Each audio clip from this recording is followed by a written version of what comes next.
മന്ത്രി A K Saseendran ഇപ്പോൾ telephone ലൈനിൽ ചേരുന്നുണ്ട്. മിനിസ്റ്റർ, ഇപ്പോൾ നമുക്ക് കുറച്ചധികം മുന്നോട്ട് പോകാൻ കഴിഞ്ഞിട്ടുണ്ട്. ഈ രക്ഷാപ്രവർത്തന മേഖലയിൽ പാലം തയ്യാറായി വരുന്നു, ഈ യന്ത്രസാമഗ്രികളടക്കം മുകളിലേക്ക് എത്തിക്കാൻ കഴിഞ്ഞിട്ടുണ്ട്. അപ്പോൾ ഇനി എങ്ങനെയായിരിക്കും തിരച്ചിൽ ഉണ്ടാവുക? ഇപ്പോൾ 276 പേരുടെ മരണം സംഭവിച്ചു എന്ന് പറയുന്ന അതീവ ദുഃഖകരമായ അവസ്ഥയിൽ നിന്നുകൊണ്ട് തന്നെ.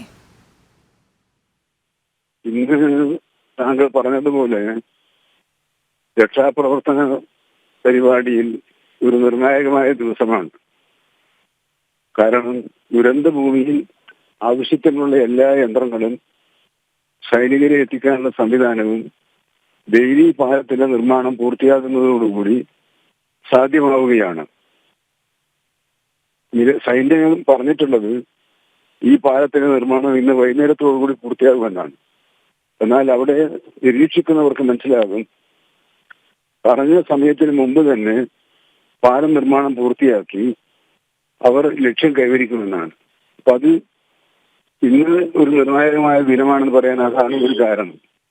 രണ്ടാമത്തെ കാരണം, മുഖ്യമന്ത്രി കൂടി എത്തുകയും മന്ത്രിയും രാഷ്ട്രീയ പാർട്ടികളുടെ വിവിധ ആലോചന യോഗങ്ങൾ നടത്തുകയാണ്. ആ യോഗങ്ങളിൽ നിന്നും ഉയർന്നു വരുന്ന നിർദ്ദേശങ്ങളോട് പരിഗണിച്ച് രക്ഷാപാതോടുകൂടി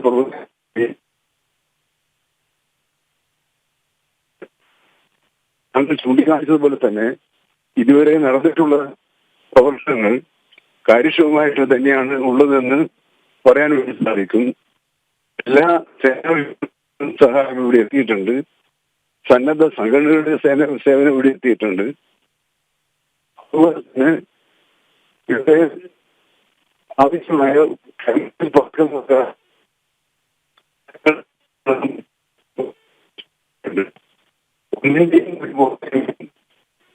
ശ്രദ്ധിക്കില്ല.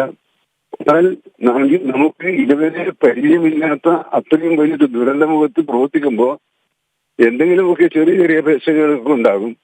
ആ പ്രശ്നങ്ങൾ ശ്രദ്ധയിൽപ്പെട്ടാൽ ഉടനെ തന്നെ അവ കൂടിയാലോചിച്ച് പരിഹാരം കാണുന്ന നിലപാടാണ് മന്ത്രിമാരുടെ നേതൃത്വത്തിലുള്ള സംഘം ഇവിടെ നിർവഹിച്ചുകൊണ്ടിരിക്കുന്നത്. അവർ ക്യാമ്പുകൾ സന്ദർശിക്കുകയും ഓരോ സ്ഥലത്തുമുള്ള പോരായ്മകൾ വിലയിരുത്തി അതാത് സമയത്ത് പരിഹരിക്കുന്ന പ്രശ്ന നിലപാടാണ് ഇപ്പോൾ സ്വീകരിച്ചു വരുന്നത്. മറ്റൊരു കാര്യം പറയാനുള്ളത്, ഇപ്പൊ തടസ്സം നിൽക്കുന്നത് ജനങ്ങളുടെ പങ്കാളിത്തമാണ്. അവർ നൂറുകണക്കിന് ആളുകൾ ഇവിടെ ഉത്കണ്ഠയോടുകൂടി ഓടിയെത്തുകയാണ്.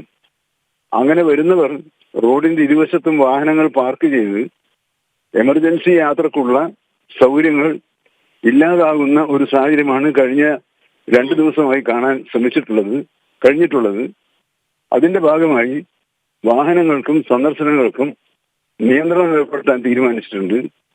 ആംബുലൻസുകൾ തന്നെ ഇഷ്ടംപോലെ ഉള്ളതുകൊണ്ട് അവയുടെ എണ്ണവും അത്യാവശ്യത്തിന് എന്നുള്ള നിലയിൽ പരിധിപ്പെടുത്തുകയും ബാക്കിയുള്ള റിസർവ് ആംബുലൻസുകളായി കുറച്ച് അകലെ സൂക്ഷിക്കുകയും ചെയ്യുന്നൊരു സംവിധാനത്തിലേക്ക് പോകണമെന്ന് ആഗ്രഹിക്കുന്നുണ്ട്.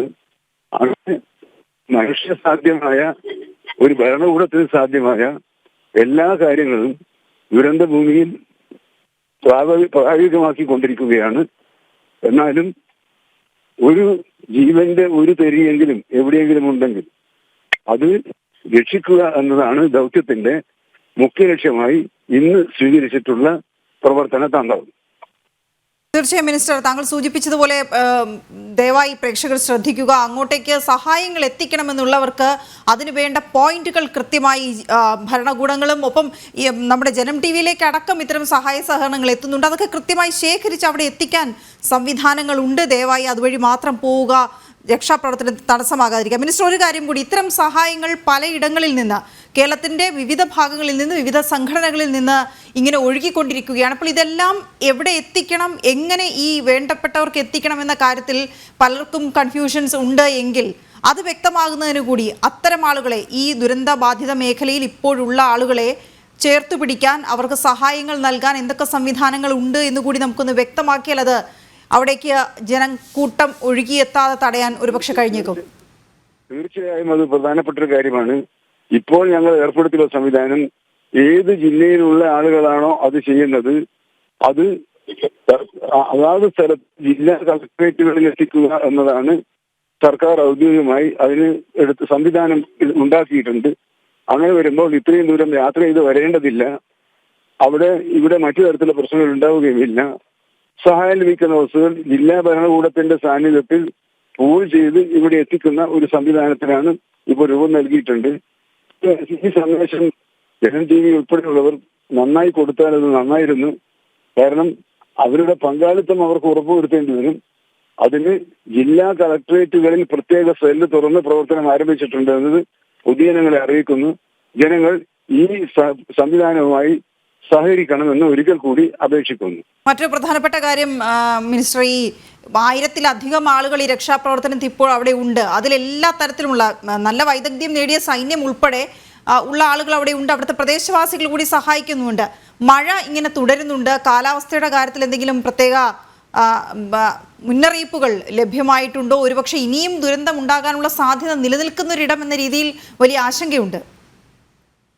എല്ലാ മുന്നറിയിപ്പുകളെ കുറിച്ച് ഇപ്പോ നമ്മൾ ശ്രദ്ധിക്കുന്നില്ല. എന്തുകൊണ്ടെന്ന് പറയാം, നമ്മൾ ചെയ്യേണ്ടത് ശ്രദ്ധിക്കുന്നില്ല, അവഗണിക്കുകയല്ല. മുന്നറിയിപ്പുകളുടെ മാപ്പ് അനുസരിച്ച് കാര്യങ്ങൾ ചെയ്താൽ പോരാനാണ് ഇവിടുത്തെ അനുഭവം. കാരണം നമുക്ക് മുന്നറിയിപ്പ് ഉണ്ടായാലും ഇല്ലെങ്കിലും രക്ഷാപ്രവർത്തനങ്ങൾക്ക് പ്രാധാന്യം നൽകുന്ന ഒരു നിലപാട് സ്വീകരിക്കാതെ ഇനി ഈ പ്രദേശത്ത് മുമ്പോട്ട് പോകാൻ സാധ്യമല്ല എന്ന നിഗമനത്തിലാണ് സർക്കാർ എത്തിയിട്ടുള്ളത്. അതുകൊണ്ട് എല്ലാ മുൻകരുതലുകളും ഈ ജില്ലയിൽ തന്നെ ഇത്തരത്തിലുള്ള പ്രശ്നങ്ങൾ ഉണ്ടാകാൻ ഇടയുള്ള സ്ഥലങ്ങളിൽ ജനങ്ങളെ മാറ്റിപ്പാർപ്പിക്കണമെന്ന്, ജനങ്ങൾ മാറി താമസിക്കണമെന്ന് അഭ്യർത്ഥിച്ചിട്ടുണ്ട്. മാറ്റിപ്പാർപ്പിക്കാനുള്ള നടപടികൾ സ്വീകരിക്കും. ഇത്തരത്തിലുള്ള ഒരു ചെറുതും വലുതുമായ ഒരു ദുരന്തവും ഈ വയനാട് ജില്ലയിൽ ഉണ്ടാകാൻ പാടില്ല എന്ന കാഴ്ചപ്പാടോടുകൂടി ജില്ലാ ഭരണകൂടം കൃത്യമായ ഇടപെടലുകൾ നടത്തുന്നുണ്ട്. അത് വിജയം കാണുന്നത് തന്നെയാണ് കരുതുന്നത്. മുഖ്യമന്ത്രി അടക്കം നമുക്കറിയാം ഇപ്പോൾ ഈ വിഷയത്തിൽ ഇടപെട്ടുകൊണ്ട് അവലോകന യോഗങ്ങൾ നടത്തിക്കൊണ്ട് നിരന്തരം അവിടെയുണ്ട്. വയനാട് നമുക്കിത് സംഭവിച്ചു. നമുക്കറിയാം ഇതിനു മുമ്പ് പലയിടങ്ങളിലും ഇത്തരത്തിൽ നമ്മളെ ഞെട്ടിപ്പിച്ചുകൊണ്ട് പല ഉരുൾപൊട്ടലുകളും ഉണ്ടാവുകയും ഒട്ടനവധി ജീവനുകൾ എടുക്കുകയും ചെയ്യുന്ന സാഹചര്യം.